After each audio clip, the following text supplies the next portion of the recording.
Hello, friends. Welcome to my channel. Welcome back to my channel.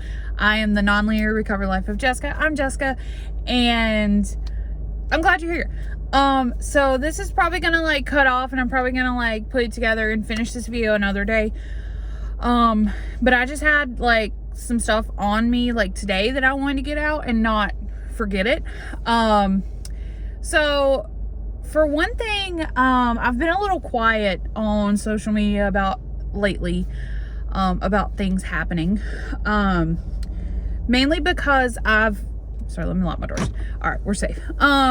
Mainly because I'm still a little bit scorned about everything that happened, at the end of last school year. And I'm still a little bit nervous about posting certain things. Because the last thing that I want is for it to blow up in my face. Even though I still feel that I didn't necessarily do anything wrong. I just think that I just know now to watch what connections I post with, if that makes sense. So anyway, as I said, I've been a little quiet, mainly since everything happened, in June. I went through, a grieving process, and I don't think I realized I was grieving until I got, kind of toward the uptick of it. Everything went down June 1st, and June and July, looking back, I don't remember a lot of it. Right after everything had happened, I went on a trip with my husband and my best friend Bridget and her boyfriend Wyatt, and we went to New Orleans, and that was fantastic. That was a fantastic trip, and it helped me be able to get away from it a little bit. But unfortunately, as you all know, even when you get away from things, when you come back, it's still there. And I very much was in a dark place June and July of this year. I won't say that I sunk down into a pit of depression, because I've been there and this was different. So really the only way I can explain it is I was grieving my loss of teaching, because this wasn't me leaving in the same aspect as a lot of other people that I've been able to relate to that have left teaching. I didn't choose to close the door. I didn't choose to close this chapter on my life. And where a lot of people had time to process that, I very much had the door slammed in my face, and then that was it. So, with no warning, mind you. Even though higher ups had their decision early, I didn't get any of that until the kids left at 12, on June 1st, at the end, the very last day of school, and I knew I was done by 1. So they waited until the kids were out of our responsibility and then chose to tell me. But that's neither here nor there.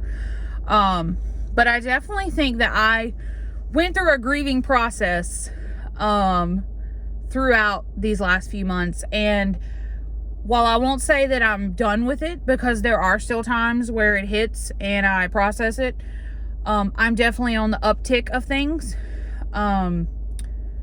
because it's been a lot. I had to remove a lot of people from my social media that were still connected with the school, and that's nothing necessarily personally against them, and if they watch this, I hope they understand that, but it was more for my own mental health, because I couldn't continue to see things involving that school. And sometimes I'll drive by the school and I'll still feel angry, because the one thing that I've dealt with the most is the anger. And then sometimes I'll drive by the school and still feel very devastated, because once again, this wasn't like I chose to walk away. The door was slammed and I didn't have a choice but to walk away. And I mean, I could have fought it, but at the time let's say this, there weren't enough pros for me to stay there anyway. And it had already been a few months I'd been considering maybe finding something else or finding a different environment. The environment had become very toxic, and it was a sinking ship that I no longer have to be on as it sinks. But I've also kind of I feel like I kept a lot of people at arm's length for a long time, because I knew how bad I was hurting, and the last thing I wanted to do was hurt someone else.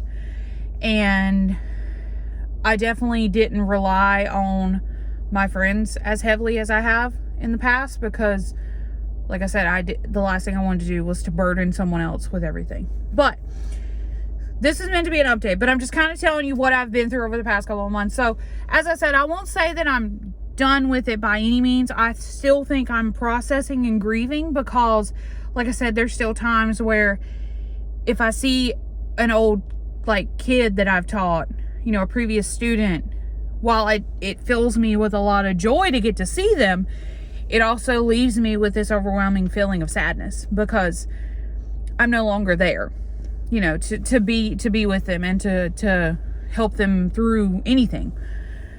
So that's been hard.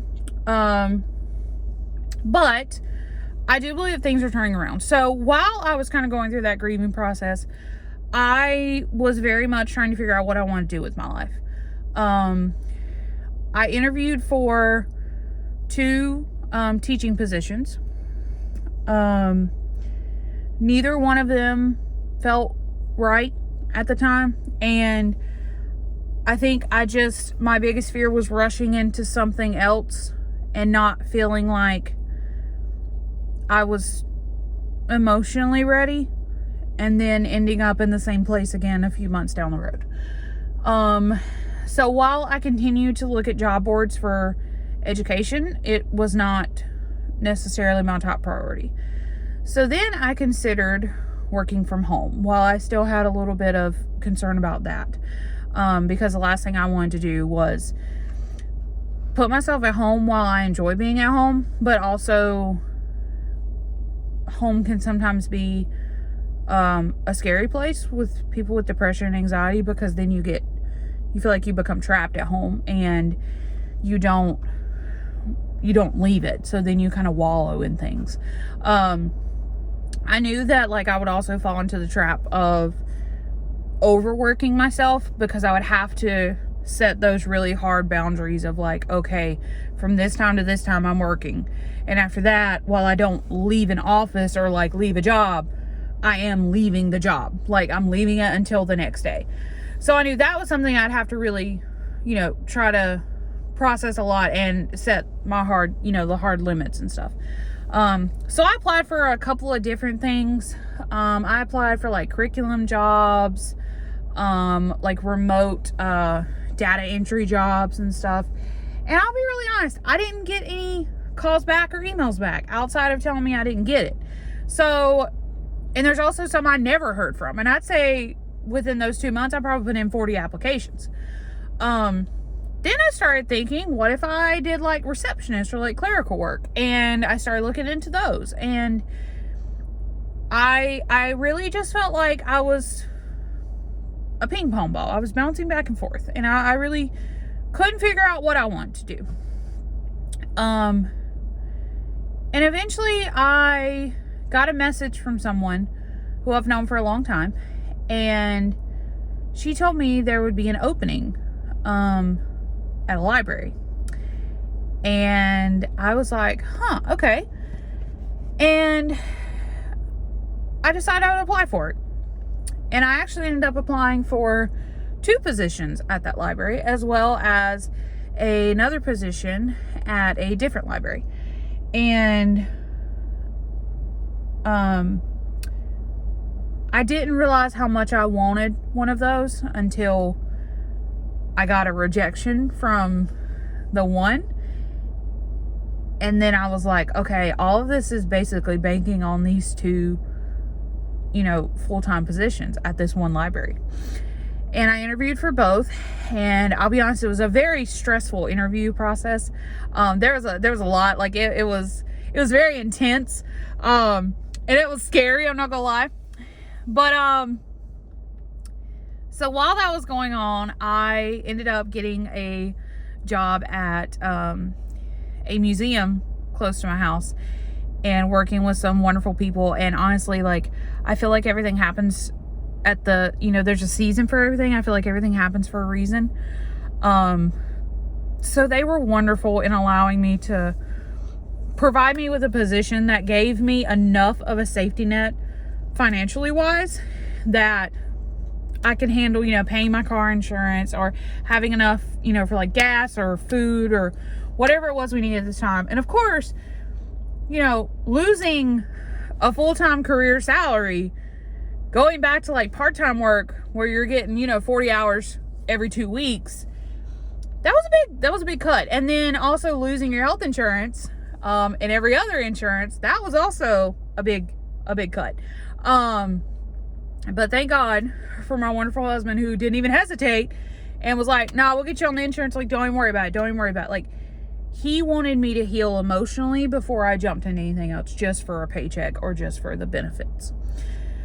So, as I said, it all boiled down to those two positions. And I interviewed in late August, early September, and I didn't hear anything for months. And I pretty much tried to like play it off as much as I could because I didn't want to get my hopes up, because like I said, I didn't realize how bad I wanted these until I didn't get one of the three that I interviewed for. So I just kept playing it down. So people would be like, oh, have you heard anything? Or, oh, you're going to get it. And I was like, no, like, I'm not going to get it. I'm not going to get it. Like, and the ladies I work with at the museum were like, oh, you're going to leave us. And I was like, no, I'm not going to get it. It's been 2 months. I'm not going to get it. Finally, I got a text message from the director, and he told me that I would be getting an email and to let him know if he had any questions. And they had told me in the interview that if I got a phone call, they were going to be offering me the job. But if I got an email, it may not be. And I'd actually just walked in from going to get myself something to eat, and I saw the text message, and I was like, automatically my stomach dropped. And I just knew. I knew that I didn't get it. I knew I didn't get it. And that was the moment when I realized, holy crap, I wanted this so bad. And like I said, I knew I didn't get it. And I opened my email on my phone, and the subject of the email was offer letter. And I immediately bursted into tears. And I opened it, and I got the job. So I am going to be working at a library. And those of you that know me know how much books mean to me and how much I read. Like, that's what I do. When people are like, what do you do for fun? I'm like, I read. Like, when I'm at home at night after Mark and I have like ate dinner and got settled and took showers, like, he plays games or builds figures, I read. During the day when I'm like, don't really want to sit in front of a screen, I read. And now I'm going to have a job that allows me to be surrounded by books all day. So that's kind of the update right now. I don't know how it's going to go. I start this week. And I'm actually sitting here waiting on my best friend James to get here so I can tell him the good news, even though I've known him for like over half a month now and I haven't got to see him. So I haven't got to tell him, but I'm gonna get to tell him now. So James, this is what I've been trying to get together with you. But like, I can't believe it. I can't believe it. Along with that, like, my pay's not going to be as high as it was when I was teaching, but I don't care. Like, the benefits are fantastic. The health benefits are fantastic. And like I said, I get to work a job where I get to work around books all day. And I am so thankful that I've been given this opportunity, but also I'm also like as excited as I am to try this. I am also so freaking nervous because this could easily be my career now, but I'm so scared I'm gonna hate it. Like, that sounds crazy, but it's like, what if I'm bad at it, or what if I hate it? But I'm gonna get to work in a library. And like I said, I didn't know how bad I wanted it until it was mine. So I always believe that everything happens for a reason. And as I said, there's a season in life for things. And, you know, it's the verse of scripture that says, like, while, you know, morning is at night, you know, you may cry at night, you may be angry at night. It's like joy comes in the morning. And I've taken that literally to mean, like, in the darkness of night, day will always come. But I've also taken it in a figurative sense of saying, like, you know, darkness could last for years or months or weeks, days, but there will always be morning. Eventually you will get to that joy in the morning. And I feel like finally I'm at the joy in the morning part. And while I've went through a period of darkness and a period of night, I am finally at the joy in the morning part.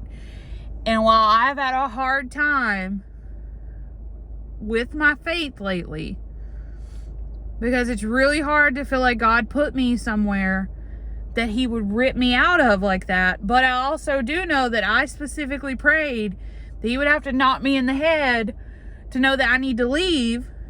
And he didn't give me a choice. So I think this was just a period of time that I was having to learn to rely on him for everything. And he taught me a lesson about listening. But it's finally my joy in the morning part. It's finally here. So I ended up talking a lot more than I thought I would. Sorry, this is 18 minutes long. But if you made it to the end, just know that, as I said, it might be a period of darkness. It might be a period of tough times for you right now, but your joy is coming. Your morning is coming. You know, it's going to turn up. And I know that sounds so cliche to be like, things are going to get better. Like, but they will. Whether you're going through a period of grief like I did over a loss of a career or a person or whatever it may be, it's gonna get better. It's just, you kind of have to go through the dirt and the mud and the tough stuff to get to the other side. So I hope that if any of that resonates with you and you are going through a period of tough stuff, that, you know, there are people out there that are cheering for you. I don't know you. I might know you, but I'm cheering for you. And I've had a lot of people that have been praying for me and have been taking care of me, and I will never be able to repay them or thank them enough for that. My parents have not even batted an eye. My husband's not even batted an eye and has helped me. And for that, I will always be grateful, and I'll never be able to thank them enough because I don't deserve it, but they took care of me. And now in turn, I hope I'm able to take care of them as well. But so I don't know how it's going to go, but I'm relishing in the feeling of it being finally the joy. Finally, the joy is here, y'all. So that's the update. I don't really want to go into like specifics of where, except for like close people, because like I said, the last thing I want to do is, you know, cause issues. But just know that I'm in a better place. I'm still healing, but I'm in a better pace. And when you see this, send up a little prayer for me. Send up a couple good vibes, you know, that it goes well this week. Like I said, I start this week, so we'll see what happens. But yeah, that's my update. I hope y'all are well. And thank you for being here. Thank you for watching. You're awesome. You're great. You're a rock star. And you can do all the hard things. I've done lots of hard things, but you can also do the hard things. Bye, y'all.